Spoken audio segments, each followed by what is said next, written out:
بسم اللہ الرحمن الرحیم۔ السلام علیکم۔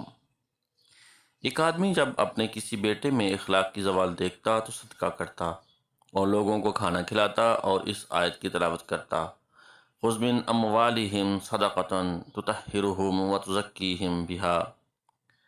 ان سے ان کے مالوں میں سے صدقہ لے کر ان کو پاک کیجیے اور اس سے ان کا تزکیہ کیجیے، اور دعا کرتا کہ اے اللہ، میرا یہ صدقہ کرنا اس لیے ہے کہ میرے بیٹے کا اخلاق کی تزکیہ ہو جائے، کیونکہ اس کا یہ بگاڑ مجھ پر اس کے جسمانی بیماری سے زیادہ بھاری ہے۔ اسی طرح ایک اور شخص کے بارے میں بتایا جاتا ہے کہ غربت کی زندگی گزارنے کی وجہ سے جب وہ صدقہ کرنے کے لیے کچھ نہ پاتا اور اس کا بیٹا اس کو ستاتا تو وہ رات کو قیام اللیل میں سورۃ البقرہ پڑھ کر دعا کرتا اور یوں کہتا: اے اللہ، یہ میرا صدقہ ہے، تو مجھ سے قبول کر لے اور اس کی وجہ سے میرے بیٹے کی اصلاح فرما دے۔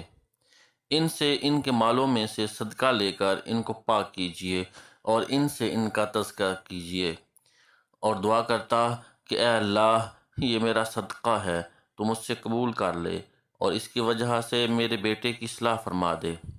اپنی اولاد کی اصلاح کی نیت سے اللہ سبحانہ و تعالیٰ کی طرف عبادت کے ذریعے رجوع کریں۔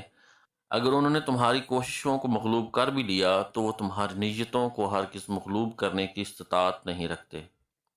ربنا ہب لنا من ازواجنا وذریاتنا قرۃ اعین واجعلنا للمتقین اماما۔